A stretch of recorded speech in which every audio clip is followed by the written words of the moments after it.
warahmatullahi wabarakatuh. Waalaikumsalam warahmatullahi wabarakatuh. Ya, alhamdulillahirabbil alamin. Hari ini kita bisa berjumpa kembali walaupun tidak secara langsung bertatap muka, tapi alhamdulillah Allah berikan kemudahan kita untuk senantiasa bisa tetap berinteraksi ya gitu. Semoga kita selalu bersyukur dengan apapun kondisi yang tengah menimpa kita ya insyaallah. Hari ini kami ucapkan selamat datang kepada para partisipan ya, rekan-rekan yang sudah hadir. Di sini ada Bapak Asep Permana, ada Bapak Firman Fajar, Ibu Indah Dina, ya. Semoga berkenan untuk mengikuti sesi diskusi ini hingga selesai. Ya, hari ini saya mencoba memperkenalkan diri selaku host di kegiatan ini, forum diskusi ini. Saya Siti Soraya beserta dua rekan saya selaku host ya. Ada rekan saya Ibu Lia Marlia yang akan bertindak sebagai moderator, juga Ibu Desi Sri Hartati yang akan memaparkan presentasi tentang mendidik anak dalam Islam. Ya, untuk selanjutnya mungkin kita buka dulu sesi diskusi ini dengan ucapan basmalah bersama-sama. Bismillahirrahmanirrahim.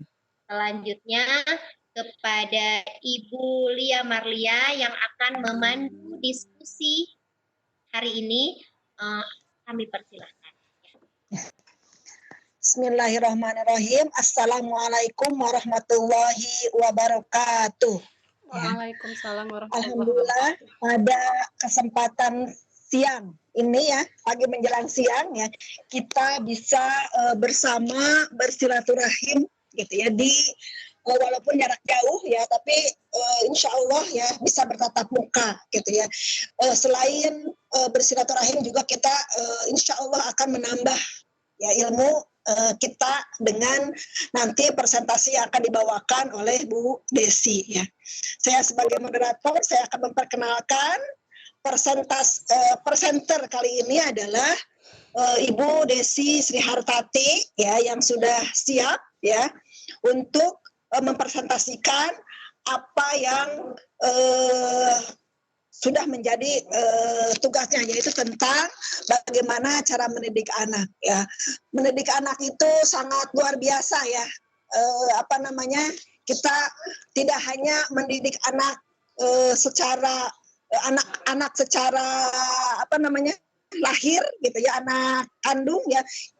Ini juga bisa kita mendidik anak-anak kita di institusi kita gitu ya.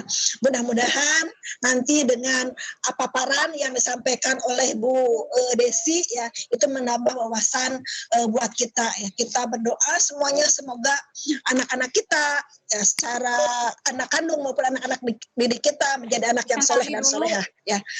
Tidak panjang lebar, saya langsung buka dengan pembacaan basmalah bersama-sama. Bismillahirrahmanirrahim. Silahkan sekarang dilanjutkan dengan pemaparan dari Bu Desi. Mangga Bu Desi. Baik, bismillahirrahmanirrahim. Assalamualaikum warahmatullahi wabarakatuh. Alhamdulillah pada kesempatan kali ini saya bisa berbagi ilmu ya, sharing, diskusi dengan rekan Bapak Ibu semuanya untuk bagaimana sih misalkan kita memiliki anak atau yang sudah berkeluarga, orang tua seperti itu ya. Nah, ini kita belajar bersama yang akan disampaikan dalam materi mendidik anak dalam Islam ya, seperti itu. Sebentar. Mohon maaf. Nah, mohon maaf Bapak Ibu, sudah terlihat screen-nya? Bu Lili terlihat, Bu Lili? Sudah terlihat. Oh iya, baik. Nah, Mungkin di sini saya sharing ya bersama Bapak Ibu sebagai orang tua juga gitu ya, orang tua di rumah, orang tua di sekolah seperti itu. Bukan berarti saya menggurui atau apa. Kita berbagi ilmu mengenai bagaimana kita sebagai orang tua mendidik anak kita bagaimana sih untuk menjadi anak yang kita harapkan, apalagi anak yang diingin-inginkan gitu ya, misalkan orang tua yang sudah tidak semuanya, maksudnya tidak semuanya memiliki anak, maksudnya dikaruniai anak oleh Allah. Ada yang cepat diberikan amanahnya, ada yang lama diberikan amanahnya, seperti itu. Nah, makanya kita bersyukur ya dengan keadaan atau kondisi apapun anak kita, dengan karakter apapun anak kita. Nah, kita syukuri karena itu adalah amanah dan anugerah dari Allah ya, seperti itu. Nah, di sini saya akan berbagi bagaimana sih cara mendidik anak dalam Islam ya, sesuai sunnah Rasul, sesuai ajaran Al-Quran. Nah, kita harus bisa mengamalkan ya sedikit demi sedikit, tidak apa-apa. Yang penting kita sudah belajar menjadi orang tua yang hebat, orang tua yang ingin mendidik anaknya solih solihah seperti itu ya. Kita di sini akan belajar bersama. Baik, saya akan lanjut ke materi berikutnya. Mohon maaf sebentar.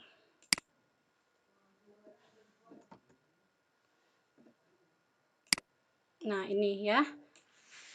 Kaitannya dengan anak yang kita harapkan nih. Ada sebuah hadis dari hadis riwayat Muslim. Apabila manusia meninggal, maka akan terputuslah segala amalnya, kecuali 3 perkara ya. Yaitu apa? Perkara itu: 1, sedekah jariah; 2, ilmu bermanfaat; 3, anak solih yang mendoakan orang tuanya. Nah, ini salah satu di sini di 3 perkara ini ada anak solih yang mendoakan orang tuanya. Nah, di sini tentunya kita mengharapkan sekali anak kita kelak bisa menjadi yang bermanfaat untuk orang banyak. Kemudian kita setelah mereka dewasa, ketika orang tuanya meninggal, sampai kapanpun mereka mendoakan kita, seperti itu. Nah, ini yang diharapkan kita ya, anak yang solih dan solihah seperti itu. Nah, di sini bagaimana sih membentuk anak yang solih seperti itu ya? Misalkan kita sebagai orang tua ingin anak yang solih seperti keluarga itu, keluarga ini, seperti itu. Tapi keluarganya pun tidak mendukung, atau keluarganya tidak memberikan contoh-contoh yang baik kepada anaknya. Nah, di sini peranan keluarga sangat penting sekali ya. Nah, di sini keluarga merupakan tempat pertumbuhan anak yang pertama, di mana ia akan dapat pengaruh anggota di dalamnya. Nah, ini pengaruh interaksi, apapun yang dilakukan oleh keluarganya tersebut pasti akan diikuti ya. Nah, seperti itu. Apalagi di sini pendidikannya usia prasekolah. Mereka akan meniru, karena anak itu peniru yang ulung ya Bapak Ibu. Jadi apapun kegiatan misalkan orang tuanya melakukan seperti ini, bisa aja langsung direkam, ditiru oleh mereka. Apalagi usia yang masih kecil ya, sangat kuat sekali ingatannya, kuat sekali memorinya, seperti itu ya. Nah, di sini juga keluarga merupakan tempat pembinaan pertama untuk mencetak personil-personilnya. Nah, di sini bagaimana sih misalkan nanti kita setelah punya anak, apakah anak kita ingin menjadi mencetak menjadi seperti ini, seperti itu. Nah, orang tua banyak sekali ya ekspektasi yang tinggi, anaknya ingin seperti itu, seperti ini misalkan. Nah, ini tentunya tidak jauh dari pembinaan keluarga, apalagi orang tua ya, seperti itu. Kemudian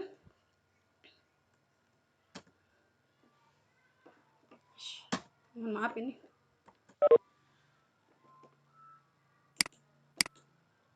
Sebentar. Kok nggak bisa ke ini ya. Nah, di sini ada renungan sebagai orang tua nih, bahwa anak bagi kita apa sebenarnya sih anak bagi kita. Nah, ini ada dijelaskan ternyata dalam Al-Qur'an ya. Nah, di sini nanti ada detailnya, ini secara umum dulu ya. Nah, anak sebagai anugerah, ada amanah, kemudian ujian, sebagai fitnah, sebagai penyejuk hati, dan anak sebagai investasi ya, seperti itu. Nah, ini akan dijelaskan di slide berikutnya. Nah, anak adalah anugerah terindah ya. Di sini anugerah terindah itu berarti sesuatu yang sangat diharapkan oleh setiap orang tua ya. Mungkin Allah ada yang mengamanahkannya lebih cepat setelah menikah, ada yang nunggu berapa bulan, berapa tahun. Nah, inilah yang diharapkan oleh setiap orang tua, yang didambakan setiap orang tua ya. Nah, di sini dijelaskan dalam surat Al-Isra. Ia mengaruniakan anak-anak perempuan kepada siapa yang dikehendakinya dan mengaruniakan anak laki-laki kepada siapa yang dikehendakinya. Mohon maaf. Ya, siapa yang dikehendakinya atau mandul. Nah, di sini makanya bersyukur bagi orang tua yang sudah yang sudah memiliki anak mau satu ataupun lebih dari satu, lebih dari dua. Nah, disyukuri ya seperti itu karena banyak di luar sana yang masih mengharapkan mengharapkan seorang anak gitu ya di dalam sebuah rumahnya seperti itu. Nah, ini makanya kita syukuri adalah anak-anak adalah anugerah yang terindah. Kemudian renungan selanjutnya untuk orang tua adalah anak adalah amanah. Nah, di sini ada anak adalah amanah. Hai dalam Al-Quran surat At-Tahrim, hai orang-orang yang beriman, peliharalah dirimu dan keluargamu dari api neraka. Nah, amanah di sini berarti Allah sudah mengamanahkan kepada kita, mempercayai kepada setiap orang tua bahwa kita bisa mengurusnya, merawatnya, mendidiknya dengan baik seperti itu. Jadi kita sebagai orang tua harus bisa menjalankan amanah itu ya. Nah, ini anak adalah amanah. Jangan pernah menyia-nyiakan amanah yang diberikan Allah Subhanahu wa taala ya. Harus bersyukur, itulah kuncinya. Kemudian, renungan selanjutnya, anak adalah sebagai ujian atau fitnah. Nah, ini ujiannya berarti butuh kesabaran nih orang tua ya. Apapun yang dilakukan anak berarti itu sebagai ujian ya. Jadi orang tua segala perbuatan, segala tingkah laku yang dilakukan anak baik itu buruk ya, misalkan mohon maaf misalkan perilakunya menyimpang atau buruk, nah itu berarti suatu ujian ya seperti itu. Nah, di sini dijelaskan dalam surat Al-Anfal ayat 28, dan ketahuilah bahwa harta dan anak-anakmu itu adalah fitnah ya, dan sesungguhnya di sisi Allah lah pahalanya yang paling besar. Fitnah di sini apa? Nah, di sini maksudnya ketika si anak melakukan hal-hal yang buruk, nah misalkan ya hal-hal yang tidak diinginkan oleh orang tua, nah di sini cobaan ya, berarti anak siapa nih melakukan itu, pencurian, anak siapa sih yang melakukan itu. Nah, itulah bisa menjadi suatu ujian atau fitnah untuk orang tuanya. Makanya di sini ketika kita orang tua sabar mendoakan untuk yang lebih baik untuk anaknya, nah di sini pahalanya lah yang paling besar ya. Di sini juga dijelaskan di surat lain ataupun ayat 15 sama ya, masih sama sih redaksinya. Sesungguhnya hartamu dan anak-anakmu hanyalah cobaan dan sisi Allah pahala yang besar ini ya. Makanya ketika orang tua misalkan banyak sekali ujian, maka bersabarlah mendoakan anak kita ya. Apapun yang dilakukan anak kita baik ataupun buruk, yang penting kita mendoakan, menasehati, terus mengingatkan, jangan putus asa untuk mengingatkan pada hal-hal kebaikan. Itulah kuncinya, dan insya Allah di situ pahala Allah sangat besar untuk kita sebagai orang tua. Kemudian renungan selanjutnya kita sebagai orang tua ya, anak adalah penyejuk mata atau hati. Nah, di sini penyejuk mata atau hati maksudnya, nah ketika kita misalkan pulang dari sekolah, pulang dari manapun banyak masalah, nah ketika datang ke rumah, ketika datang kita bertemu anak kita, nah hati kita terasa serasa tidak punya masalah ya, maksudnya ada anak, jadi refresh kembali pikiran kita, menyejukkan hati kita, menenangkan hati kita. Nah, ini harusnya seperti itu ya. Anak adalah bukan penyebab masalah anak itu ya, tapi kitanya lah yang mencoba untuk membuka hati kita bahwa anak itu bukan suatu masalah, suatu beban, bukan, tetapi penyejuk mata atau hati orang tuanya di rumahnya. Di sini dijelaskan di Al-Furqan surat 74, orang-orang yang berkata, "Ya Tuhan kami, anugerahkanlah kepada kami pasangan kami dan keturunan kami sebagai penenang hati kami, dan jadikanlah kami pemimpin bagi orang yang bertakwa." Nah, di sini selain pasangan kita, suami atau istri ini, nah kita juga mengharapkan keturunan sebagai penenang hati ya, seperti itu. Makanya kita doakan ya, doakan selalu anak kita dimanapun kita berada, doakan yang terbaik agar anak kita tetap menjadi penenang hati ya, seperti itu. Kemudian renungan selanjutnya, anak adalah investasi akhirat. Nah, ini orang tua harus merenungkan bahwa anak itu adalah investasi akhirat, ya. Investasi akhirat untuk apa? Nah, nanti kita ketika kita meninggal, tadi yang disampaikan tadi ya, ada hadis riwayat Muslimnya, jika seorang meninggal dunia maka akan terputus segala amalnya kecuali 3 perkara tadi ya, sedekah jariah, ilmu yang bermanfaat, dan doa anak yang soleh. Nah, ini doa anak yang soleh itu akan menjadi investasi kita ketika orang tuanya sudah meninggalkan anaknya duluan ya, menghadap Allah misalkan. Nah, inilah doa-doa anak yang solih yang akan mengalir terus pahalanya sampai ke ke alam kuburnya orang tuanya, seperti itu ya. Makanya kita selalu mengharapkan ya, sebagai orang tua tidak ada yang mengharapkan anaknya tidak solih, tidak ada. Semua orang tua mendambakan anak yang solih, yang solihah, yang menunjukkan hati orang tuanya setiap apapun keadaannya ya, seperti itu. Kemudian di sini, nah, untuk bagaimana kita untuk membentuk misalkan anak kita, anak kita itu ingin dibentuk seperti orang yang hebat dalam dakwah, dalam hal pengajaran atau apapun itu misalnya yang diharapkan orang tuanya ya, bermanfaat untuk orang banyak seperti itu. Nah, ini kita harus memulainya dari diri sendiri, memberikan keteladanan. Cara mendidik anak kita harus dicontohkan dari diri sendiri, yaitu orang tuanya. Nah, ini cara mendidik anak agar anak kita misalkan sesuai harapan kita. Yang pertama yaitu memberikan keteladanan kepada anak, mulai dari diri sendiri, mulai dari diri orang tuanya ya, bagaimana anak itu akan melakukan yang terbaik tapi orang tuanya tidak mencontohkannya. Kamu sholat nak misalkan contohnya ya, tapi orang tuanya malah HP, malah nonton TV. Nah, kan nanti malah berbicara kebalik ya, ayah nggak sholat juga, kan malu seperti itu ya. Makanya sebelum kita memerintahkan atau berkata kepada anak, contohkanlah dari orang tuanya dulu ya, seperti itu. Nah, di sini ada hadis Bukhari Muslim, setiap anak dilahirkan dalam dasar keadaan fitrah ya, ke dalam suci, semua anak itu suci. Kedua, orang tuanya lah yang kemudian membuatnya menjadi Nasrani, Yahudi atau Majusi. Nah, orang tuanya inilah yang nanti akan membentuknya. Apakah lahir kan tidak tahu apa-apa ya, seperti itu. Jadi mereka tidak berhak memilih, misalkan aku ingin dilahirkan dari orang tua yang Islam, orang tua yang Nasrani, Yahudi. Nah, seperti itu tidak ya, tapi orang tuanya lah yang kemudian yang membuat anak yang suci itu ya, menjadikannya misalkan memilih agama itu maksudnya ya. Tapi kalau sudah misalkan mereka sudah paham, misalkan orang tuanya agama yang selain Islam misalkan ya, nah itu mungkin nanti anak akan lebih belajar lagi seperti itu ya, mengenai orang tuanya.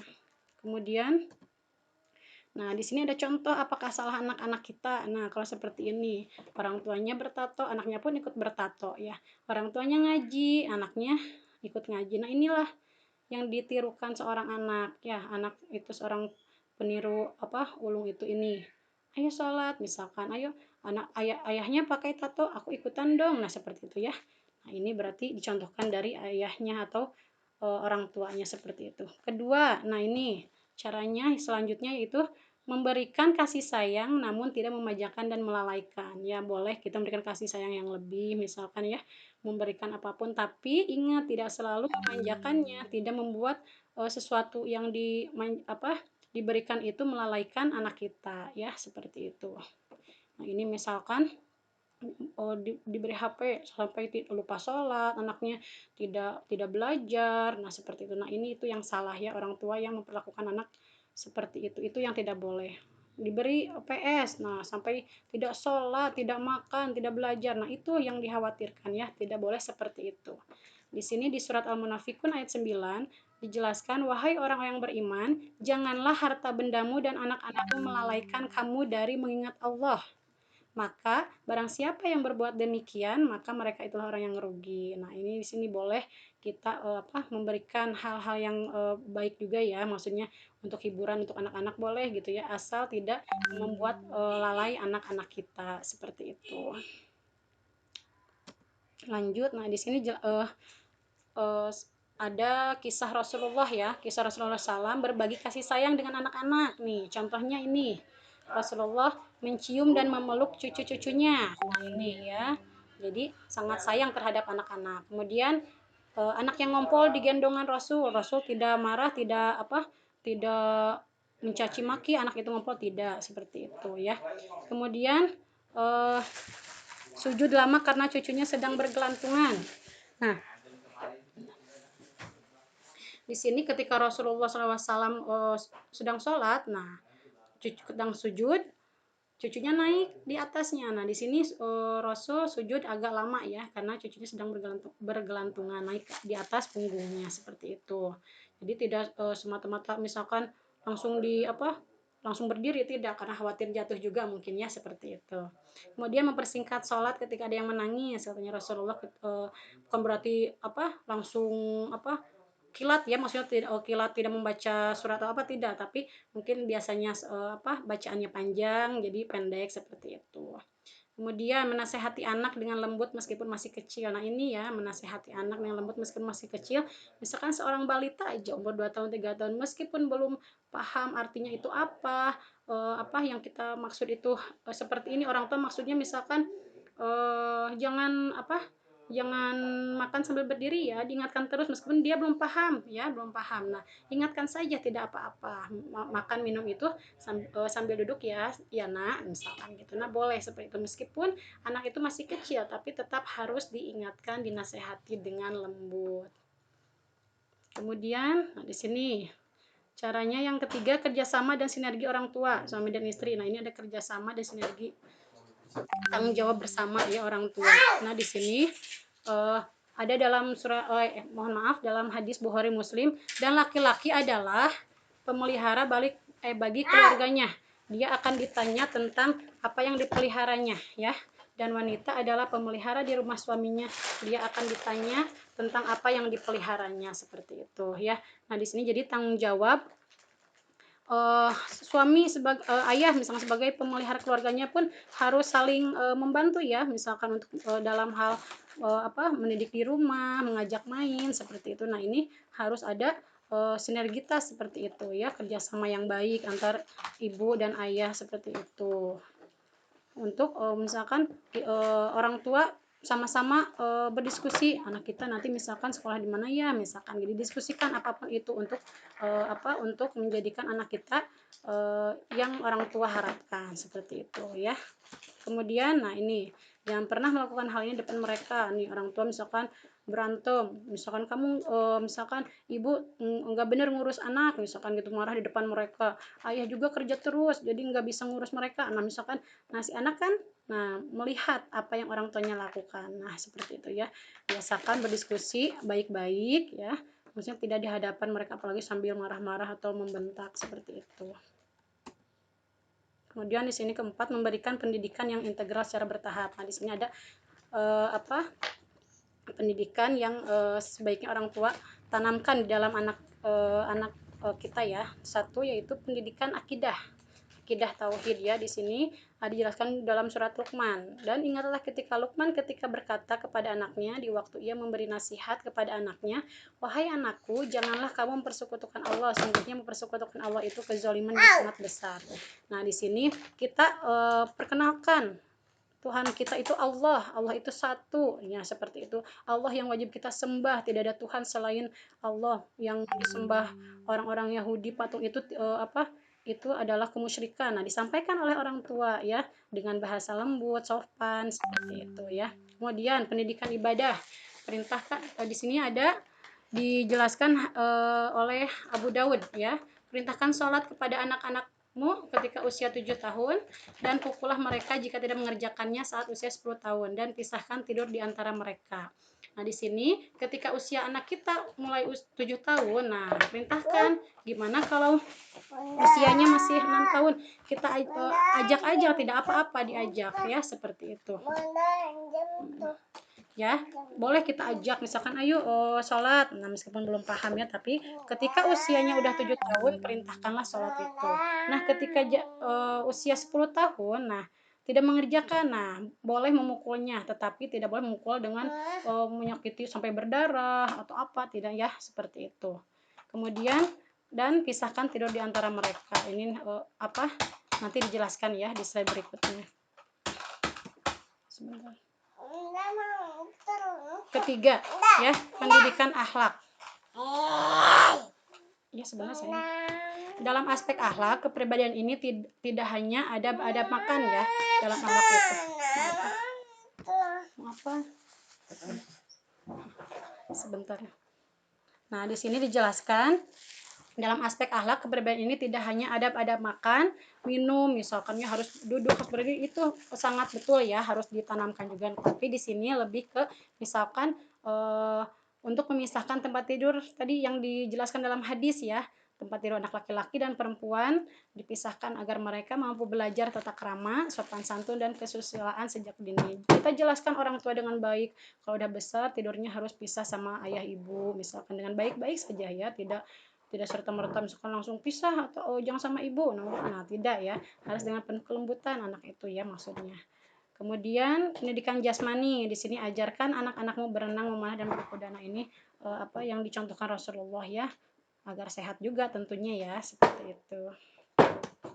Kemudian di sini kelima yang diberikan oleh orang tua yaitu pendidikan pikiran atau ilmu. Nah, ini ilmu pengetahuan tentunya ya, menyekolahkan ke sekolah yang yang ingin orang tua ya, tentunya yang bisa mendidik anak kita menjadi yang lebih baik seperti itu. Nah, ini pendidikan ilmu sesuai ayat Al-Qur'an ayat pertama yang diturunkan ayat surat Al-Alaq ya, yang Iqra seperti itu. Ya, kemudian keenam, pendidikan skill atau kemampuan. Nah, ini boleh diajarkan juga ya kepada anak kita ya. Ini contohnya ada nasihat Luqman kepada anaknya tadi ya, kemampuan untuk beribadah hanya kepada Allah, tidak boleh menyembah selain Allah. Kemudian dicontohkan Zaid bin Sabit, usia belasan tahun diajarkan bahasa Ibrani dalam waktu setengah bulan. Masya Allah ya. Kemampuan yang lainnya misalkan orang tua boleh mengikutkan les apa, kesukaan anaknya boleh itu ya, seperti itu. Nah, ini saya mengutip di kajian Ustadz Khalid Basalamah ya. Nah, ini rumus 7 kali 3 Ali bin Abi Thalib dalam mendidik anaknya ya. 1, 7 tahun pertama. Nah, ini yaitu sejak lahir 6 tahun ya. Tahun pertama ini yaitu sebentar ya. Nah, 7 tahun pertama ini yaitu anak sebagai raja. Nah, anak sebagai raja itu berarti dilayanin ya dengan penuh kelembutan, apa-apa boleh gitu maksudnya ya, tapi dalam hal masih koridor yang baik ya, seperti itu. Dan mendidiknya dengan kelembutan tadi ya. Kemudian 7 tahun kedua yaitu 7 sampai 14 tahun ya. Ini di sini anak seperti tawanan. Apa? Sebentar.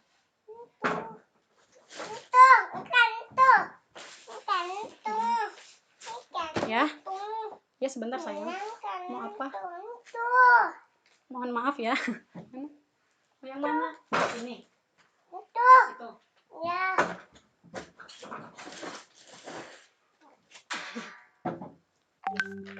Nah, di sini 7 tahun kedua 7 sampai 14 tahun anak seperti tawanan ya, maksudnya berarti di sini anak sudah dididik peraturan-peraturan ya, sanksi kalau gini nanti akibatnya seperti ini. Kalau kamu melakukan kesalahan nanti hukumannya seperti ini. Nah, itu berarti anak sudah dikenalkan peraturan ya. Kemudian mendidik dengan penanaman masalah prinsip tadi ya. Misalkan kita tegas ya, boleh tegas tapi jangan keras, beda ya tegas dengan keras itu. Kalau keras kan memukul, kemudian menampar seperti itu. Tapi kalau tegas itu kamu tidak boleh seperti ini ya, ini salah loh, nah harusnya seperti ini, nah itu tegas seperti itu.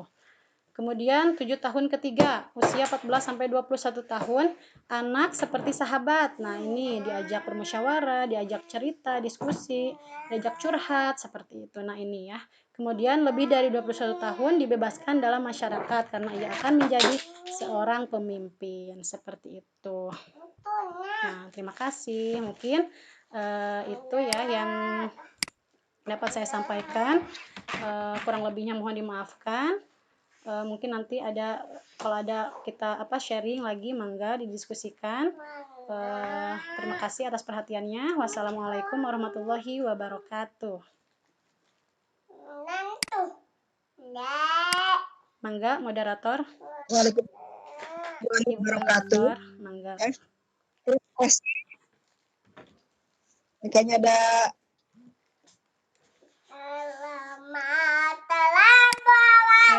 Kenapa sayangku? saya ucapkan ya terima kasih kepada rekan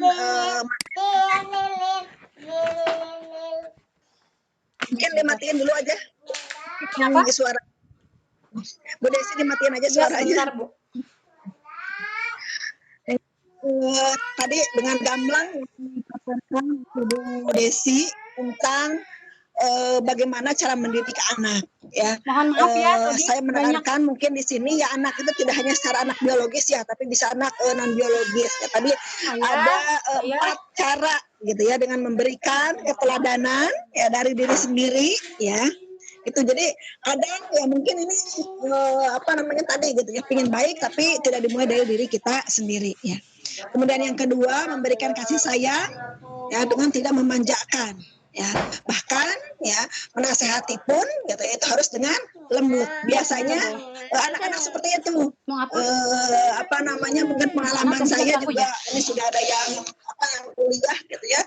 Kalau dengan anak itu dengan 5 anak dengan 5 karakter gitu ya, seperti itu. Jadi kita juga tidak bisa menyamakan isi yang ke-1, ke-2, ke-3 dan seterusnya harus seperti apa dalam menasehatinya. Yang jelas tidak menyakiti mereka gitu dengan lembut. Biasanya akan mudah untuk menerima nasihat kita gitu. Kemudian adanya kerjasama atau sinergi dari orang tua ya. Jadi jangan ibunya tidak membolehkan HP, ayahnya ya udahlah, yang penting anteng ya, seperti itu. Kemudian yang berikutnya adalah memberikan pendidikan yang secara bertahap gitu ya. Nah, memang secara pembelajaran pun seperti itu ya, tidak sekaligus, harus bertahap. Itu mulai dari pendidikan akidah, pendidikan ibadah, akhlak, jasmani, dan pendidikan pikiran atau ilmu, dan pendidikan sosial. Yang suka kelewat itu, yang utamakan itu yang ini, yang kedua dari terakhir, pendidikan pikiran atau ilmu, yang disekolahkan kemana aja, gitu ya. Tapi dilupakan pendidikan yang lainnya, yang mudah-mudahan dengan tadi pencerahan dari presentasi tadi gitu ya, itu mengingatkan kita kembali bahwa ternyata memang ada pendidikan yang lain selain pendidikan pikiran atau pendidikan akidah, sekali lagi pendidikan ibadah, akhlak, dan yang lain. Mungkin maka kalau ada yang ditanyakan silahkan ditanyakan. Itu ada ya dari Pak Asep, izin bertanya, kapan kita harus mengajak anak kita ke masjid? Oh iya, sayang sebentar ya, sebentar. Mohon maaf ya, tadi ada banyak iklan.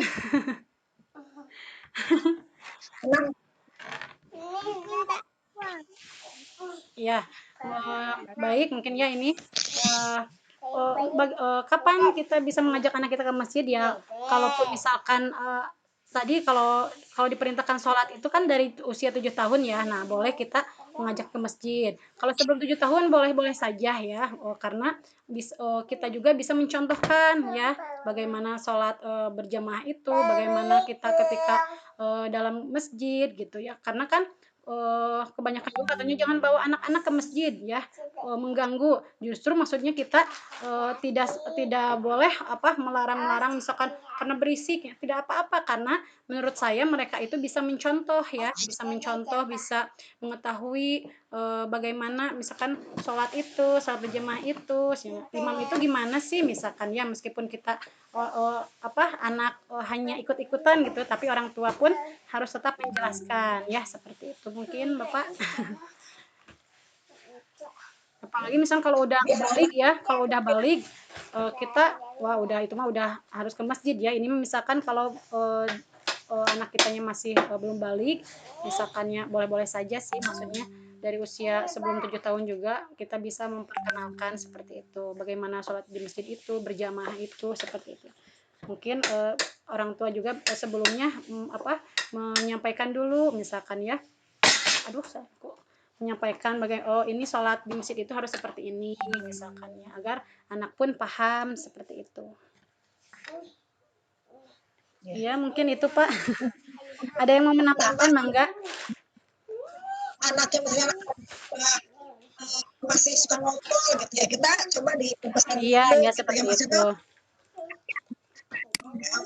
dan kesucian dan ya, itu aja. Jangan sampai itu ya Bu Desi ya, jangan sampai anak itu tidak diperkenalkan.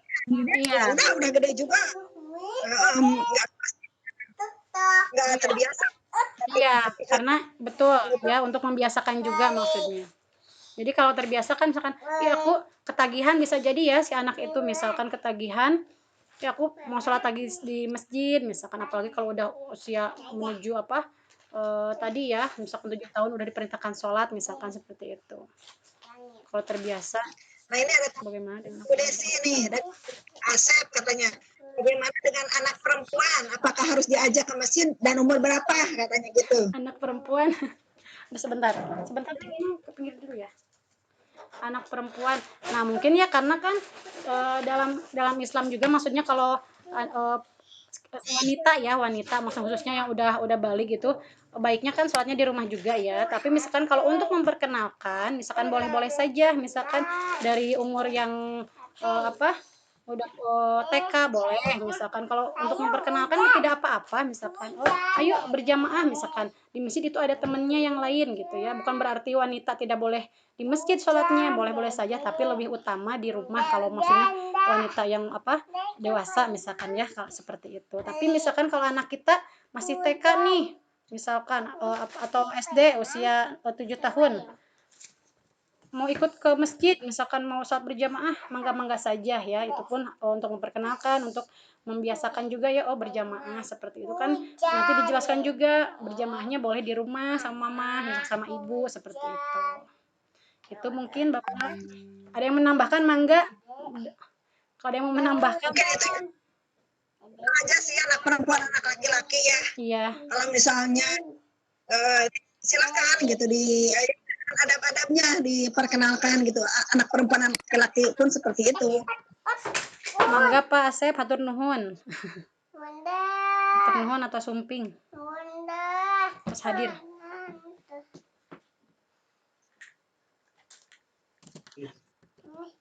Mohon tuh badai ini, Silakan. ada yang mau silakan. Mungkin ada yang menanggapi lagi gitu ya untuk materi ini gitu ya. Ini memang anak-anak habis mungkin ini bisa jadi gitu ya. Anak apakah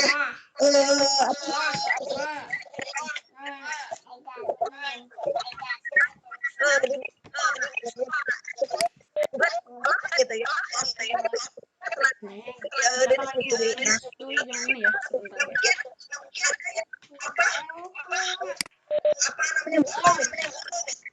Putus-putus Bu. Bu Marlia, putus-putus suaranya. Kenapa putus-putus tuh ya?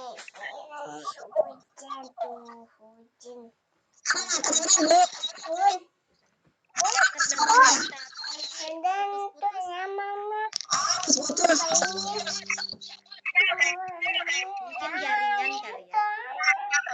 Jaringan. Oh, jaringannya apa?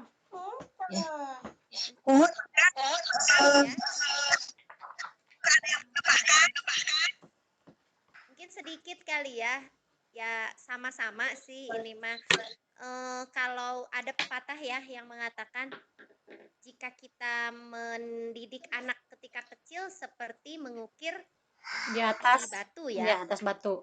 Tapi ketika kita mendidik sudah besar seperti Mengukir di kita atas melukis air. atau mengukir di air. Ya, artinya memang usia berapapun kegiatan apapun itu jika itu kebaikan memang bagusnya di usia kecil ya. Baik itu misalnya ke masjid. Tadi Bu Marlia bilang biar udah gede, walaupun kita nunggu udah gede, justru ketika gede bisa jadi lebih maksudnya sama susahnya. Iya. Mau waktu kecil atau waktu gede sama susahnya gitu. Mungkin sama ketika menggunakan jilbab atau hal yang paling mudah itu toilet training aja. Ya, itu kan anak kecil-kecil gitu. Maksudnya kalau saya pribadi usia 1 tahun udah mulai toilet training. Sehingga usia 1,5 tahun untuk 3 anak itu sudah bisa lepas dari diapers ya. Itu alhamdulillah bisa diterapkan selama 3 kali gitu ya. Anak itu 1,5 tahun sudah lepas. Ternyata ketika saya sharing dengan teman, kalau aku mah repot nggak mau ketika umur 1 tahun. Dia baru mulai toilet training itu umur 2,5 tahun. Ternyata susahnya sama, bahkan waktunya lebih lama. Saya cuma butuh waktu 6 bulan anak terbiasa. Dia dari 2,5 tahun baru 3,5 tahun usia anaknya itu terbiasa dan ribetnya sama, mendingan dari kecil gitu. Nah itu kan sebenarnya sesuatu, artinya setiap anak itu memang yang sudah Allah berikan fitrah udah mengikuti ya. Jadi jika kita memang mau menjadikan anak-anak kita di kelas pun seperti itu ya, maksudnya di sekolah kalau kita menjadi pendidik usia kelas 1, kelas 2 gitu ya, itu menjadi usia-usia istimewa untuk kita menanamkan kebaikan. Biasanya anaknya kalau masih kelas 1 bisa terbentuk nih, di situ. di usia kelas 1 sudah bagus, sudah bisa ini, dia akan terbiasa di usia 4, 5, 6 gitu ya. Maksudnya bahkan mungkin sampai SMP, SMA. Jadi memang ada yang namanya golden age ya, ketika usia keemasan gitu. Itu seperti itu. Cuma sedikit sharing menambahkan aja. Bu Desi ya. Pemaparan materinya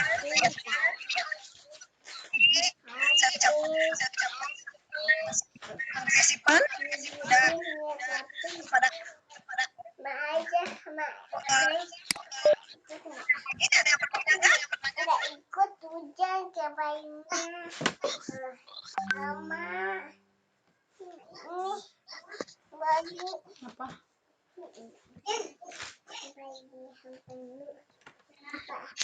Cukup Bu. Ya. Alhamdulillah ya. Kita tutup saja kali ini